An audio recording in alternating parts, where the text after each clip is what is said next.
Please take your seats, everybody. Conor will start in 5 minutes. Conor Clyne has lived in 7 countries and traveled to around 70 over past 10 years. All while learning to speak 10 languages, including French, German, Portuguese, Italian, Russian, Romanian, Dutch, Spanish, and Catalan, in addition to his native English. Along the way, he has developed a language learning philosophy that integrates travel and other fun pastimes. Inspired by his participation at the Polyglot Conference in Budapest last year, and the contribution of other YouTube polyglots, he started his channel, The Language Tsar. You can find him at his website, languagetsar.com. You can find his YouTube channel, and I leave you the stage for the Conor Clyne. Huge round of applause. So thanks for that great introduction, Michael. I appreciate it. As Mika was saying, I was really inspired by the conference last year when I came to Budapest. And I remember beforehand being really excited about the opportunity to get to meet in person a lot of YouTube polyglots and other people who've contributed to this great community in person. And it was really rewarding. And afterwards I thought, well, maybe I should make my own contribution. I think I have something that I can also offer that people can enjoy in terms of making some videos and writing, recounting my experiences, my adventures as I travel around the place, speaking different languages. So when it came to picking a topic for today, I've recently been traveling quite a bit in Romania, Moldova, and Ukraine, and doing my best to try and improve on those languages. So that would be Romanian, of course, for Romania, Moldova. And in Ukraine, I usually use Russian, but I've just started to try and learn some Ukrainian as well, which should please the 1 or 2 Ukrainians who are here, I guess.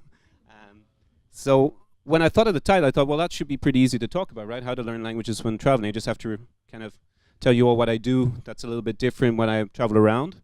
And then as I started to write it on the train here, I thought, well, maybe I should give a justification as to why you should even bother learning languages for your travels, because I don't think that's so obvious to a lot of people. And especially when I talk to my friends, who a lot of them are monolingual, and they say, well, why bother, Conor? It's very cool that you speak these languages and you hang out with these people in the polyglot community, but everybody speaks English when I travel, right? So why invest all the time in learning these languages and the money and into language classes when I will go on holidays and I'll just speak in English, right? And this is something I hear a lot from my friends from the UK, for example. They come to Europe, they come to Berlin for the weekend, they have a nice time, they see the sights, they go to museums, and what do? They speak in English everywhere, right? So I looked into it, and I found a few infographics, and this one is from Education First, and here you see that, I don't know if you can all see it very well, but on the left we have very high proficiency in English. So there are a lot of countries you would expect, like Sweden, Norway, Netherlands, Estonia, Denmark, Austria, and Finland. So normally small countries that want to have an international outlook mainly for economic reasons. And then you have high proficiency, so a lot of them here, like Poland, Hungary, looking down Singapore, Belgium, Germany, where we are today, in Switzerland, Portugal. So in those countries it would seem, yeah, you're going to be fine, right? Everybody speaks English, doesn't really make much difference.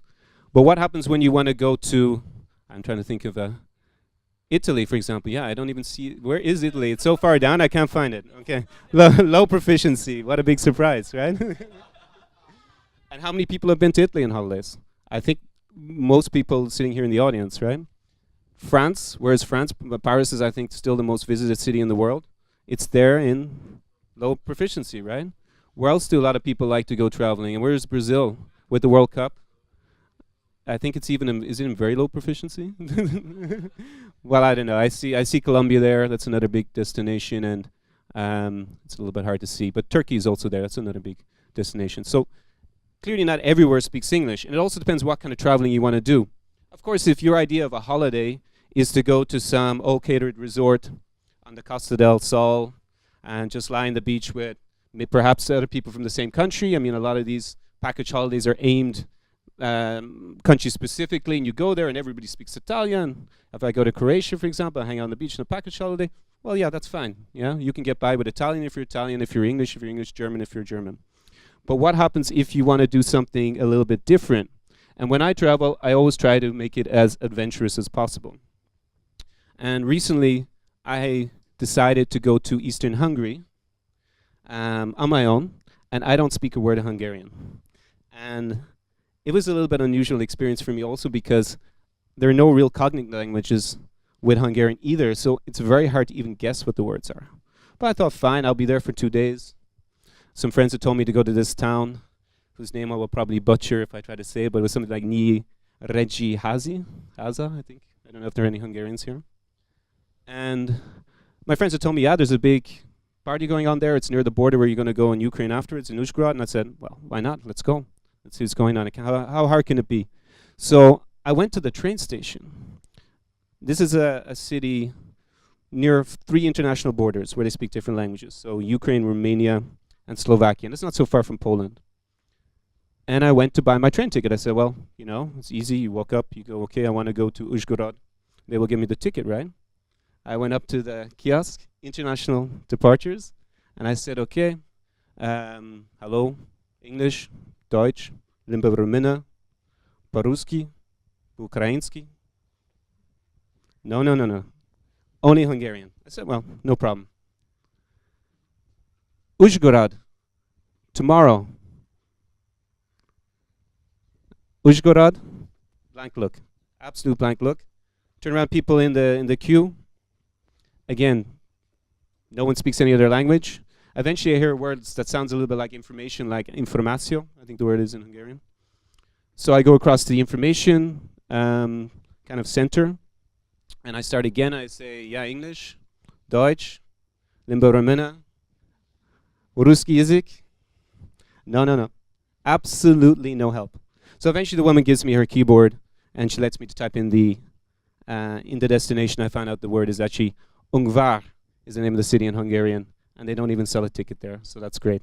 So, and we're only 70 kilometers away, but I managed to get a ticket to the border, and that was enough for me to find someone who could speak Russian at the other end. So what I'm trying to give you an impression of is that even if there's impression that you can travel just using English, and normally that works out if you're in a big tourist destination and you're hanging out in an all catering resort. That isn't always the case.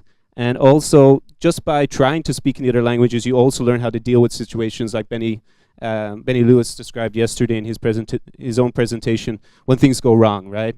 I could have just as easily given up and said, okay, I don't go to Uzhhorod, but if you're patient, you will find a way to communicate on some level. So that's how it works out. So I kind of jotted down some of the advantages that I personally experienced from trying to at least speak in the languages when I travel. So as I've already alluded to, I have a lot more adventurous and I think genuine travel experiences, because by at least trying to learn someone's language, even a little bit, and trying to apply it, you can definitely engage the people on a deeper level overall, and they will respect you definitely a lot more for it. Very importantly, it gives you a gateway into the local culture. I mean, if you travel to France, and you don't speak French, well, how do you understand the local culture? You understand it through your tour guide, who's paid, who speaks to you in English, gives you their impression. You read your own press that tells you, maybe if you're in the UK, maybe not so flattering things about the French all the time, right? And you don't get the opportunity to read it for yourself. And I think this makes you very dependent on other people and other people's point of views. And by learning at least some of the local language, you get to form your own opinions. And they may be wrong, they may be prejudiced, but at least they're your own. And you're not as dependent on other people. So I think that's also a good point. Cheaper prices. Benny also referred to this. He referred to the English-speaking tax. And we did a video maybe about 6 months ago where he also described that in more detail. If you rely on English when you travel, or maybe if it's Italian, you go to Italian catering resort, you're always going to pay an inflated price for everything. You need either a tour guide who speaks your language. They will give you the tourist price. They will say, Italiani, tanti soldi. And they will definitely charge you more. So as Benny gave a good example yesterday, when he went to Spain, he was able to negotiate a lot cheaper rent, for example. He was able to find out about the local websites, find out from local people where to eat. etc., and just find where the better prices are. I also experienced something pretty recently that's kind of a variation on the English-speaking tax, as Benny called it. I'm going to call it the Russian-speaking tax. I went to Western Ukraine, and I took a taxi from the train station to my apartment. And I got there, I paid the guy whatever price, right? Didn't seem so much. And then the landlord asked me, well, how much did you pay? I said, I don't know, maybe it was 30 hryvnia or something. He said, well, that's a bit strange. Should be about 20. I said, okay, that's interesting. Even though I spoke in Russian, they realized that I was not from around here, and they inflated the price by maybe 10, 15, 30, 40% maybe. So what did I do? What would you guys do? If you know you're going to be in the city for 5 days, you don't speak the language, but you speak a cognate language. What would anyone got ideas about how they would react? Knowing that every time you take a taxi, you're going to probably be ripped off a little bit. Anyone got any ideas? Ask somebody what the Ukrainian version is. Yeah, exactly. Well, actually, I didn't ask anyone. I looked on Google Translate, but... So, the next time I sit in a taxi, instead of going Dobry вечер, поехали на вокзал, пожалуйста, I said, Dobry вечер, вокзал, будь ласка, and then I stopped speaking. And I think in that culture it's fine not to talk to the taxi driver. People are pretty, reticent in general. So I get to the destination, and the price is 20 hryvnia, the local price. So that's certainly something that you can apply also for, how to get into conversations. I'll talk about that in a little bit more. You definitely get to meet more people, I think. You think you get invited to more things. I mean, people may think it's cool that, you're a foreigner, that you speak English. Maybe they also want to practice Italian or French or whatever your native language is. But as long as you can at least converse a little bit in their language, I think it makes it a lot easier to get more out of meeting people, and certainly for business opportunities. And this goes back to understanding local culture, also local business culture. I mean, either you're going to pay someone to explain it to you if you don't speak the language, or when you're there, you're going to be able to understand it or develop a better understanding yourself. And I think most importantly for me, it definitely makes you feel more confident when you travel. You know that I don't need to depend on other people. I can speak the local language. Something goes wrong. Invariably, things always go wrong to a certain extent. There's no panic. I will be able to communicate with people. I will figure it out. I will ask people for help. And as a last anecdote on this point, in terms of getting respect to locals, I had a funny experience in Bucharest. The taxi drivers are not normally they have a tendency not to be the most honest, especially if you're hanging out near a tourist destination. So in the old town of Bucharest, when you come out of the bars, there's like a huge line of taxis, right? But if you try to get into one, they will refuse to turn the taxi meter on, which of course is illegal, but what are you going to do at 3 in the morning in Bucharest in the old town, right?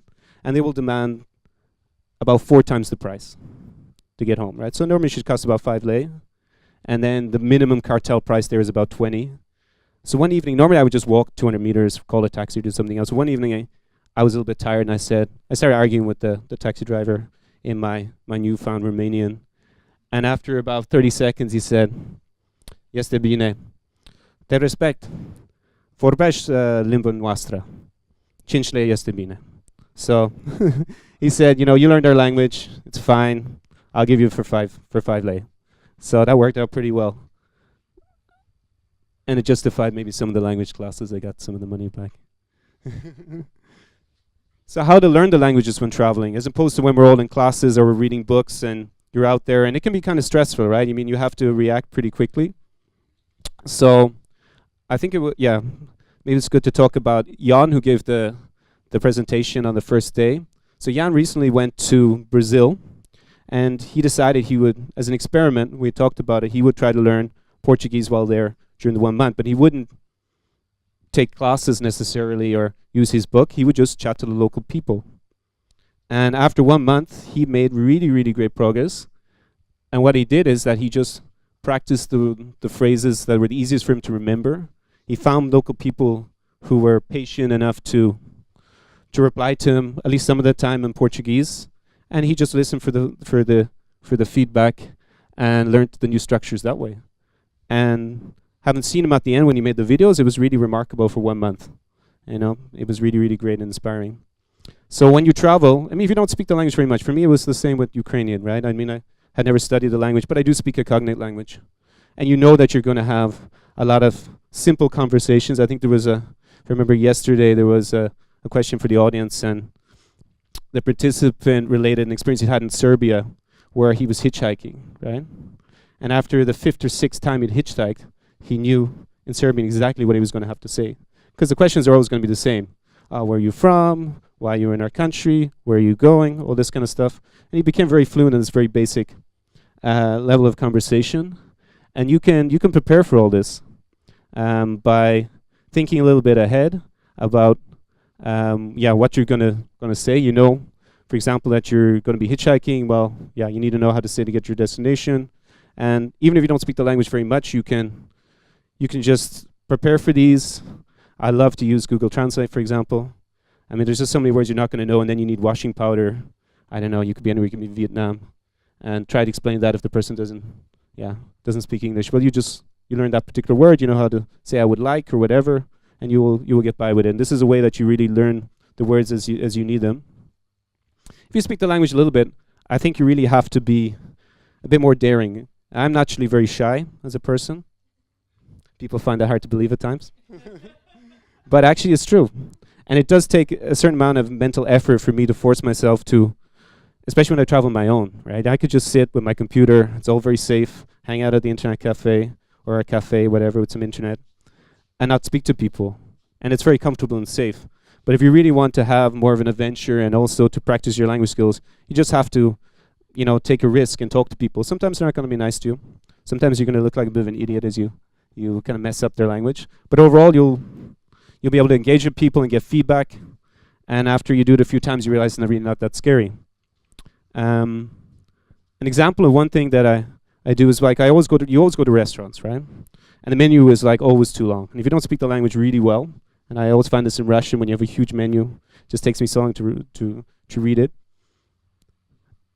You just take a chance. Say, you know what, today it's going to be this one. I don't really have time to look up the word, but it will arrive, and it will be something, and I guess I will learn what the word for that is, right? And I started doing this when, like, I love coffee, right? I'm really passionate about coffee. I think I did a video with Felix once where we talked for like 3 minutes about coffee. Felix Wang, if anyone knows him. And every time I asked for my cappuccino, I used to get this question back, right?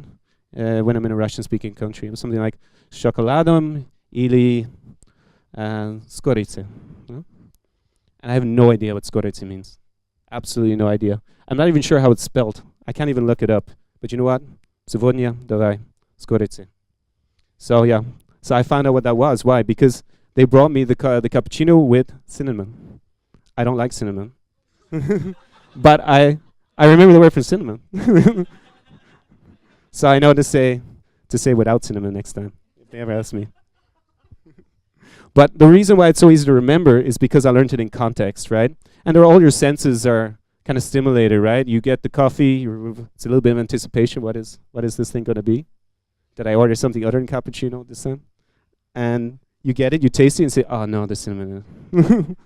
But you remember that, right? And then you don't have to, you don't need an application and look at it in 2 months or whatever these kind of memory curves go. You had a personal experience. You stimulate a lot of your different senses: visual, taste, the sound, and at least you will recognize next time, "Oh yeah, that's cinnamon, I don't want that." So I think this is and you will have these repeat situations, right? So it's not like you won't hear it again and again and again, especially if you order as much coffee as I do. So when also you're traveling, you absorb the local media. Even if we depend, at least I depend a lot on the internet, and I read my favorite newspapers, and I have, I have Facebook open almost constantly, somewhat, I read articles other people have suggested. When you're in a country, you always have the television, the print, and it's always around you, right? So if you switch on the television, like when I'm in Romania, I certainly see some history channel, and they're talking about Romanian history, so okay, I have 15 minutes. You end up watching that. So these kind of things, you can notice what's going on around you. Maybe there's something going on in the country that's important, so you can learn about it in the local language. Why read it in English or your native tongue if you can get the source from the source. Another thing that's really become liberating with Wi-Fi connectivity is the fact that you can even schedule your language classes while you're on the go. So once every maybe 2 weeks, I always have a class of Russian or Romanian or something. I just schedule it, and then I get to reinforce whatever I've been doing.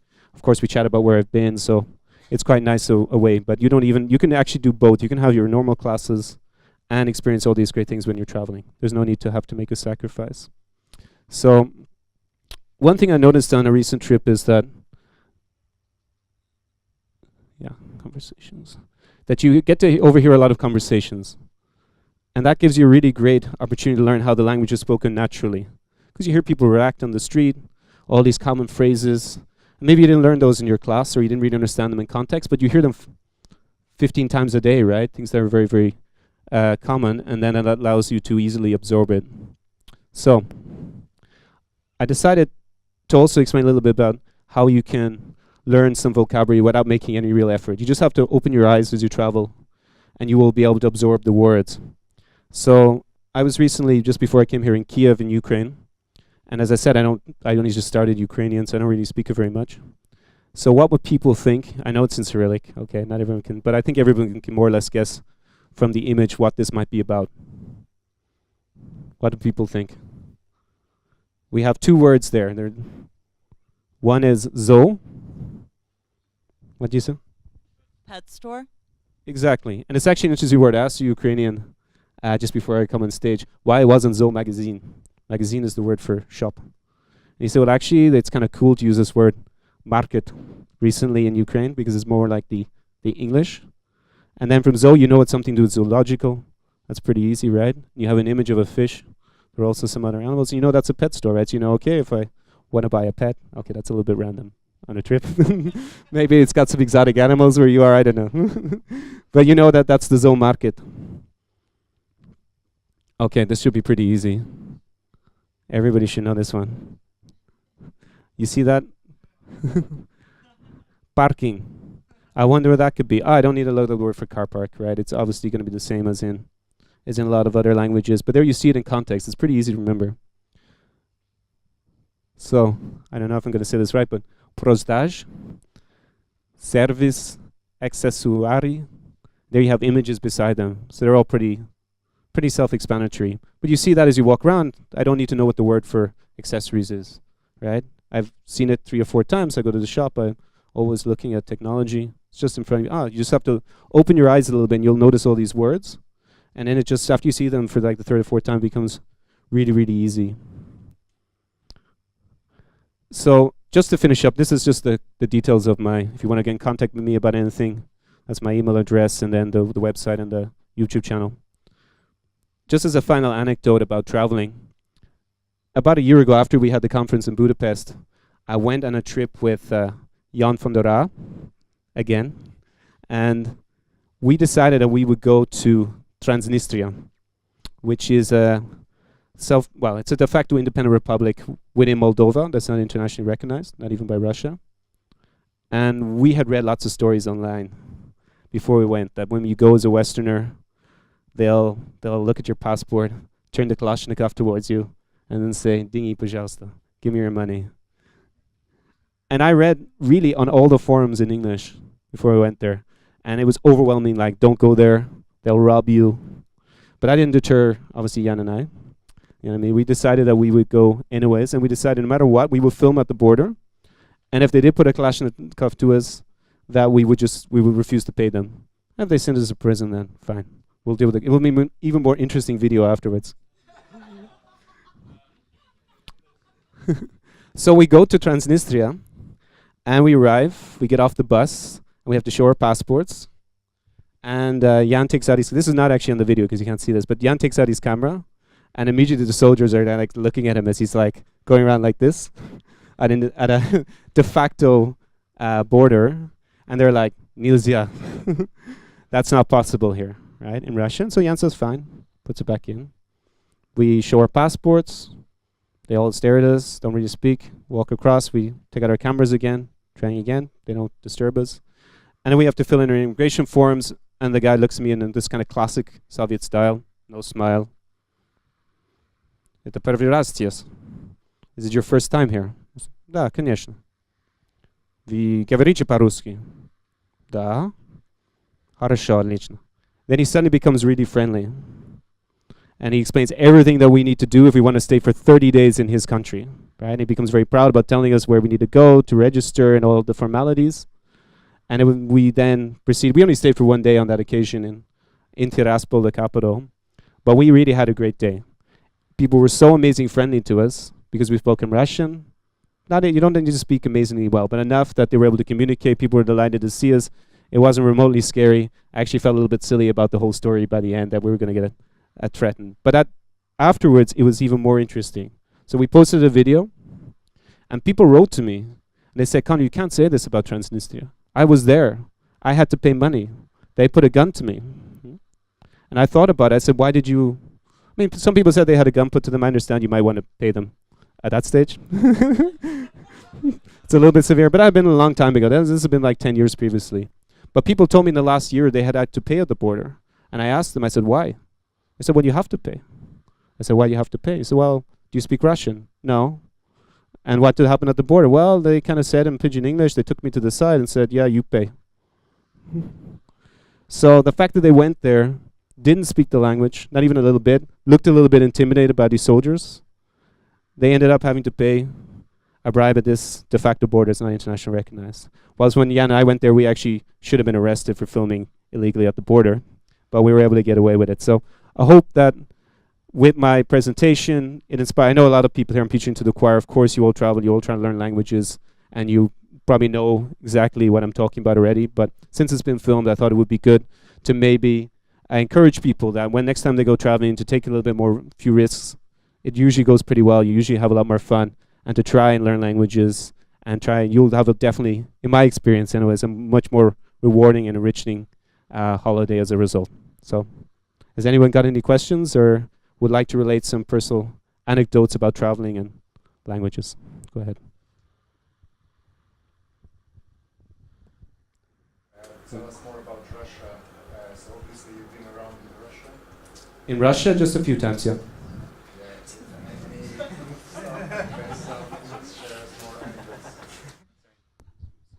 I just would like you to maybe share more stories about Russia. I'm Russian, so I'm interested in listening to that. I don't have any stories about bears walking down the street in the middle of the day. Russia. Well, I spent a lot more time in Ukraine, but I'm trying to think what happened to me in Russia. Did they make you drink vodka? Everybody in the region makes me drink vodka. That's a very good prompt. So I took a trip with an American friend, and this is not unfortunately in Russia. It's in Moldova. It's another part of the former Soviet Union. And we went to a bus station in the north of the country at around 1 p.m. on a Sunday. And we're a bit late for the bus, but I said, okay, it's a little marshuka, right? It's one of these small little minivans. And I asked the bus driver, do I have 5 minutes to get some water? Because I had actually been out the night before. I really wanted to drink water. Yeah. Vada, vodka нет.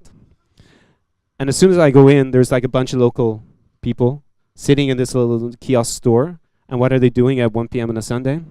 They're of course drinking vodka. And as soon as I open my mouth, they look at me in amazement and they say, "Давайте, vodku, пожалуйста." So we sit down and we have a few vodkas together while I wait for the bus. So I found this a very classical regional experience that you cannot escape. Invitations, the hospitable locals. And then we took the bus trip, and it was really an amazing trip to the north of Moldova where there were no tourists go, basically. And local people really spoke to us so much on the bus. They want to know everything about us, why we're traveling to Moldova, why we're heading towards these small, tiny villages, like 50, 100 people, where no one would ever go to the border. So we relate our whole story while we're there. And we stopped for like 10 minutes, because it took us about 4 hours to get to the border. And we talked. There's like an old lady. She's like really excited to meet some foreigners and be able to speak in Russian. And there's a guy who's Ukrainian, ethnic Ukrainian, who lives there. And he says, when you come through my village, I will give you a tour. So about an hour later, we arrived at his village. It's really like a village of 100 people. And he got the bus to stop for 10 minutes. And he brought us around the village, and he showed us like this, there was like some Soviet World War II memorials, statues and stuff. And it was really interesting. It was a really small village, and it was really personal. And that's obviously something that we couldn't have got if we had gone to a beach resort, or, yeah, of course, we would have been a lot more comfortable. Or gone there without speaking at least Russian or Romanian or or Ukrainian in that case. So unfortunately, I don't have any crazy stories about Russia that I can tell everybody in public.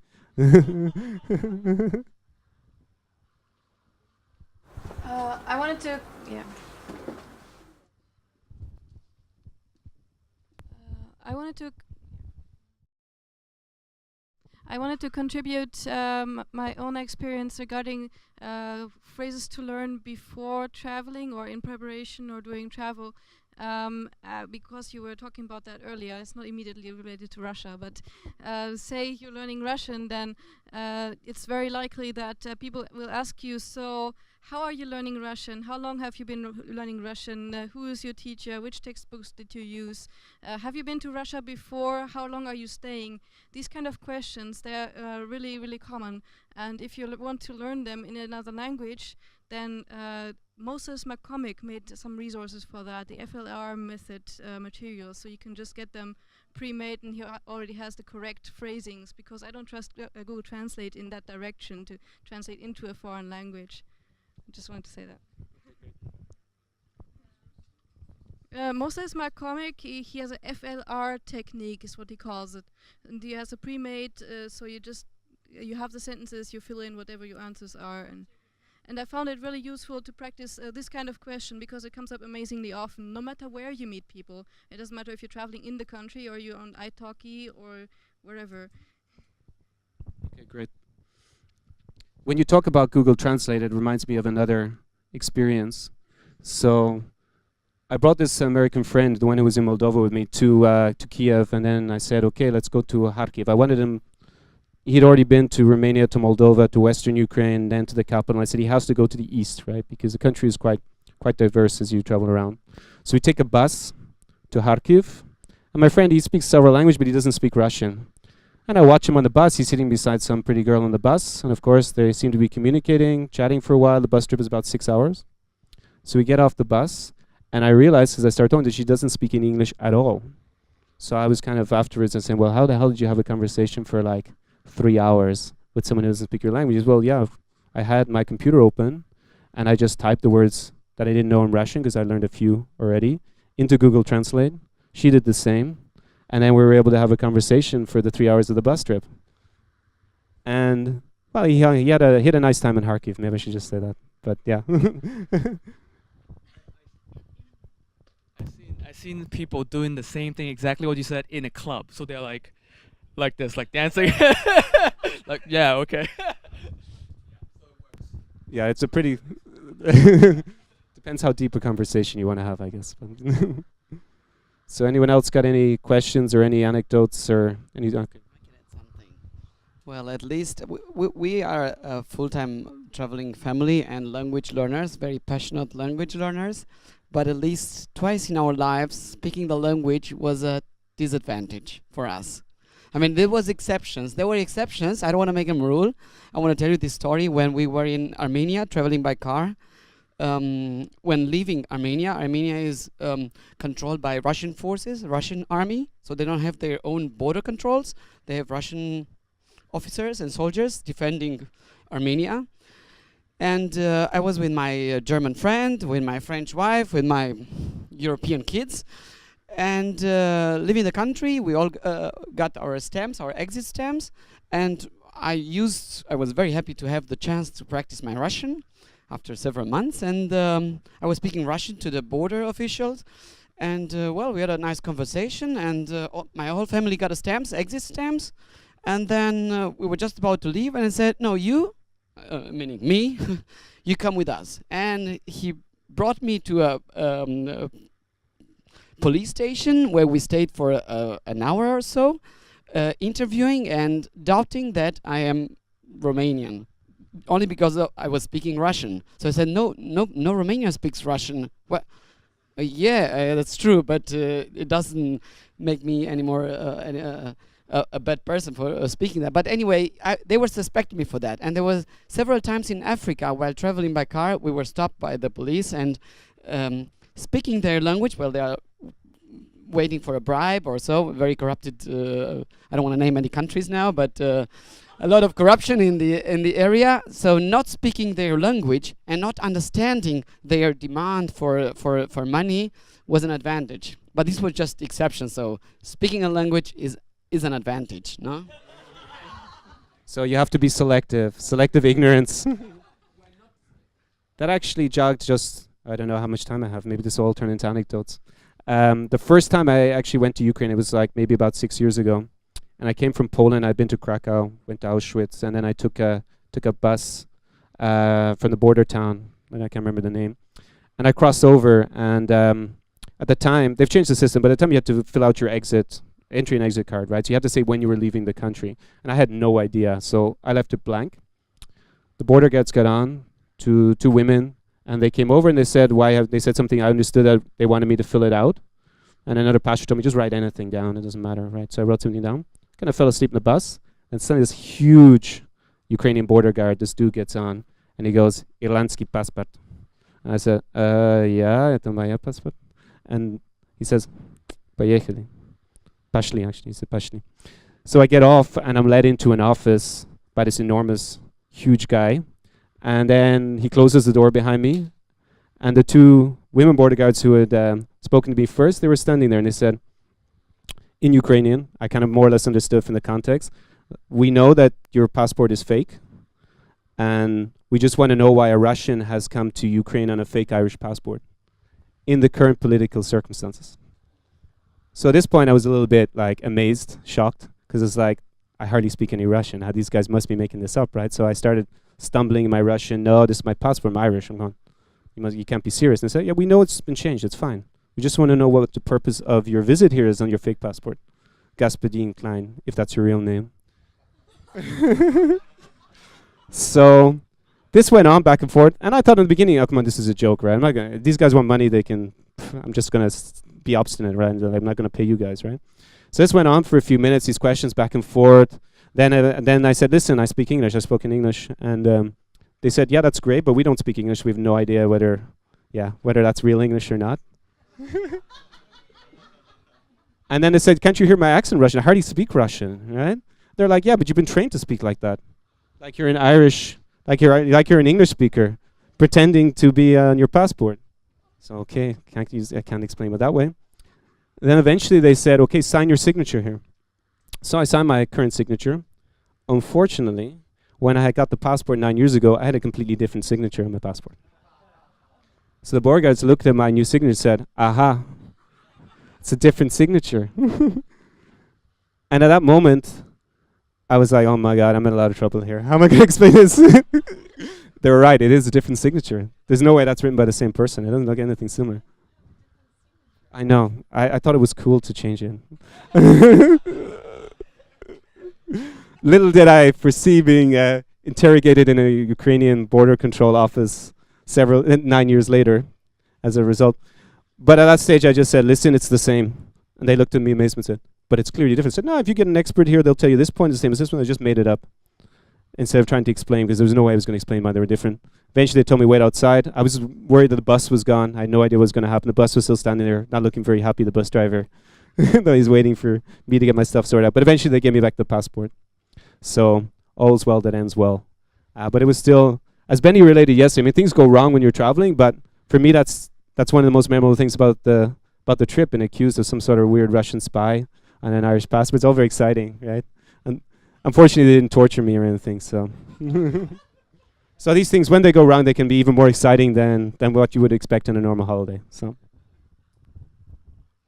I'm not terribly enthusiastic about asking this particular question because it's a little embarrassing to me, but I've had troubles traveling because first, I don't drink at all, and second, I have accumulated, unfortunately, a long list of food allergies. So people put an unidentified plate of food in front of me that poses challenges, and when they pour me repeated glasses of alcohol and protest that I will, destroy their happiness if I don't partake, it causes me problems. And I'm wondering whether anyone here, I don't know that you've had to, but whether anyone here has found a way to negotiate that so that people don't hate me while I'm traveling. Actually, really, really good that you brought this up, because on the same trip that I took with my American friend, who didn't speak Russian, I told you are in Moldova and Ukraine, he doesn't drink alcohol. Now, this is social suicide in a country like Ukraine or Romania or Moldova, right? I mean, everyone drinks. No, what we did is, because we were traveling in a group, he would always order the same drink as me. And it's amazing what you can convince people of. He's very outgoing, he's partying all the time, people are really happy to chat with him. And he toasts, he goes, yeah, whatever, prost or cheers, Astorovia. And he puts it to his lips and he doesn't drink anything. And he puts it down, I keep drinking. At a certain point, I just take his glass, switch them. He's there sitting there with an empty glass. Do you know how many people noticed on the trip? 0. I got completely bloody wasted. It was a disaster for me. And actually, I need to try. I thought it was great in the beginning. I said, this is going to be really great. I have this guy, he doesn't drink alcohol. We're going to split the bill. I'm going to, like, everything's going to be half price, right? And it's going to be so great until we got invited to a party, a really small one. There's like maybe 15 people. And of course, they toasted every 5 minutes with a shot of vodka. And by shot, I won't even say, I shouldn't say this in camera, by shot X, I said to them, dude, I can't go on. I'm going to be in a hospital. I'm going to see the inside of a Ukrainian hospital before the end of the night unless we do something. And so he said, okay, I'll miss a few shots. I'll skip a few rounds, right? So you don't have to, you can just drink one shot. I was like, yeah, finally. And one of the guys noticed that only one of us was drinking, that there was only one glass been broken. And who do you think he accused of being the guy not drinking? Yours truly. After I had consumed a completely crazy amount of alcohol, I got called a complete wuss who doesn't drink alcohol. So I had to stand there and knock back 3 shots in a row while they all stared and watched me while my friend just laughed. Yeah, constantly in the corner. But there were ways around it. I mean, what he did eventually, I told him, we just can't go on after this party. I said, man, I don't want to drink this amount of alcohol to cover up for you. So what he would do is he would just order a non-alcoholic cocktail. He'd say, go to the barman, and he'd say, okay, you want these 3 drinks and 1 non-alcoholic mojito. No one notices, no one's embarrassed. And then every time he went up, or other people already said, yeah, same again, even when the other person was going to offer. And that way, it was never really an issue, and I didn't have to drink so much alcohol for this trip. You don't have to drink, you can just say no thank you. I'm not so sure that works very well in Russia. Father, I was in Finland for 6 years, so and I don't drink. Yeah. So I can tell by experience. In the beginning, I started to refuse, and then everybody hates you. Right. So then I started to do that. You know, I actually took the drink, but didn't drink, and people forget. You just hold it in a way, and I actually started to throw drinks away. So people insisted about shots. Everybody was doing the shot. I was like, and it was on the floor. And I know I was wasting, but I tried to say no so many times, and they kind of get suspicious because also you're going to be the only one that is not drunk, and then you will remember things. I mean, you know, in Finland they don't want you to remember whatever is going to happen. So I was just pretending, or a glass of water with a lemon. The lemon makes it in a way look like something else. Yeah. My friend also did that. He threw away a few shots. So that's apparently a good strategy that works. So there you go. We've all discovered something very new. How to fake drinking alcohol while traveling. I have another example that fits well, and it's not about alcohol. A long time ago, I was traveling in the east of Morocco on the eastern side of the Atlas Mountains, which is a very quiet area, and there live lots of Berbers. And they speak Berber language, Tamazight, which I don't even speak, but at least I speak Arabic. And I was staying there, and I wanted to get something to eat, and I noticed that they have different menus. There's one menu for foreigners, which is in Latin letters, and they have one menu for locals, and the foreigners usually don't even realize that it's a menu, because they even use different numbers, so it's just something hanging on the wall. But I figured out, of course, that's the menu, and it had different prices on it, obviously. Much cheaper prices, but since handwritten Arabic is still slow for me to read, so I stood there for a while and tried to read it and figure out what I wanted, and they said, well, have a seat, what do you want? And I said, no, I need to look, and somebody said, well, I can bring you a menu, and then they understood that I was able to understand what was written there, and they said, well, just sit down, we invite you, you don't have to pay anything, you need to eat, and it's interesting to talk to you. So I got a meal for free. Excellent. I've seen that. I think was it Alex Rons, he put up on Facebook the English and Hungarian versions of a menu where he was, and the English version was at least twice the price for exactly the same price. So yeah, it's maybe something you should always check, that if you can read, at least figure out what the menu is in the local language, then yeah, you can confirm that they're not taking advantage of your lack of local language skills. Has anyone else got anything they want to say? Any questions? Any personal anecdotes that they want to get off their chest? Any confessions? Yeah, well, as I mentioned before, I'm Russian. I live in Ireland, and I stopped drinking like 4 years ago. So when I go back to Russia, everyone is drinking. I'm not drinking. I have no problem with that. Just say nicely, this, thank you, no thanks. And if you give some bizarre reason like I'm a sportsman, or probably not. You don't have to mention like you have a health issue or something. You just say, no, I believe in not drinking or something. Just give any reason. That would be fine most of the time. Some great advice. Actually, when you talk about being a Russian living in Ireland, I went back I was once maybe 4 or 5 years ago with a friend who likes to gamble. And I don't gamble personally, but so I accompanied him to a casino. And we went to the entrance, and they asked me in a strong Russian accent, "You member of the casino?" And I looked at my friend, "Am I supposed to be a member to come in?" He goes, yeah, we're members. So I said, okay, I'll go in. I'm supposed to be a member. I guess this will work out. Of course, we get to the front. You're supposed to have all your details in the computer. They don't want you to come in unless they've already seen your ID and they can confirm who you are for a gambling institution or establishment. So, of course, the bouncers, when I give my name, it's not in the computer. I say, oh, there must be a problem with your computer. And they say, no, the problem is you. And then they escorted me to the exit. And in typical Irish style, it was pouring rain and about -3 Celsius outside. And my friend, of course, he decided to ignore the fact that I've been ejected from the casino. So I was standing there in the rain, quite unhappy.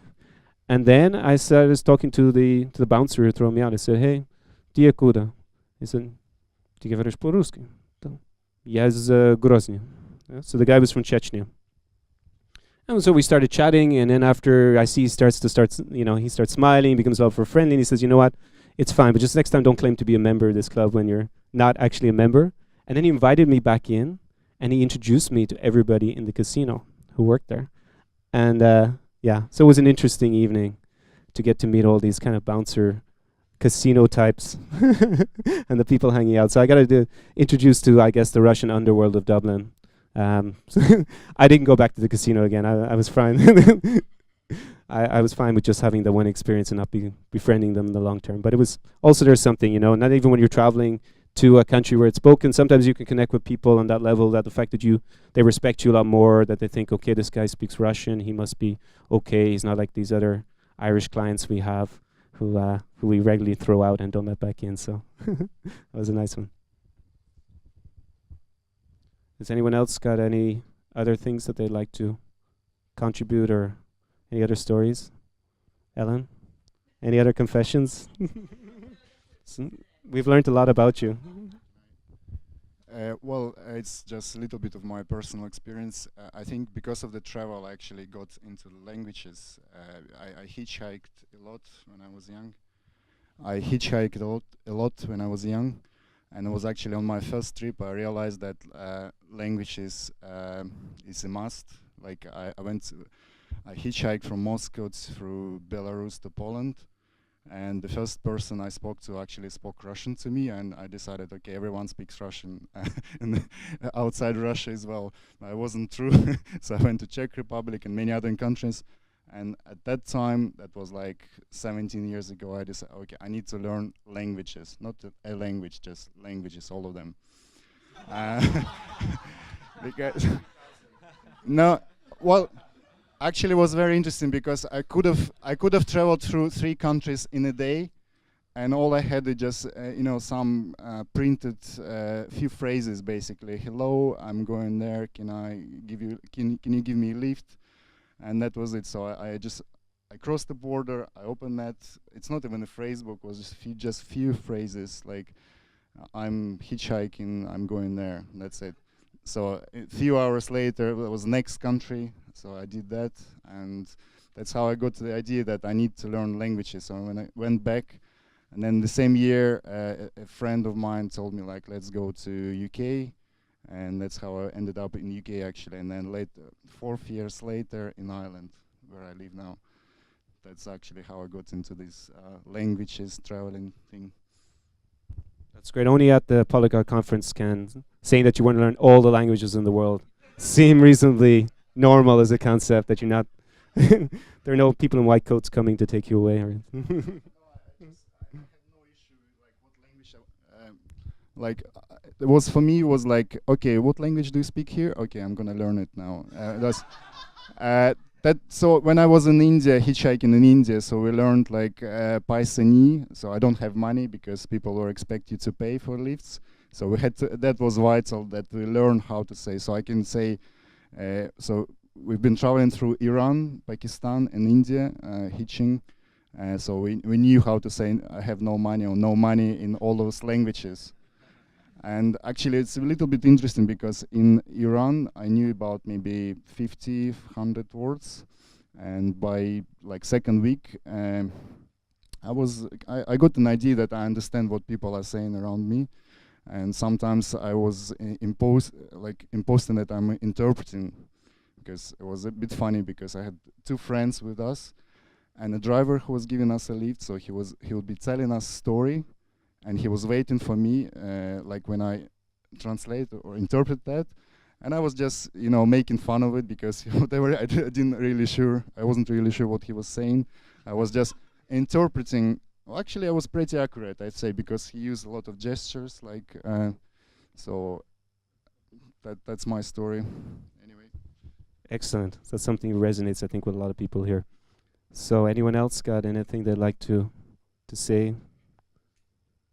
No? It's already an hour up? Wow, amazed. Okay. Well, thanks very much. It was fun being here. I enjoyed it.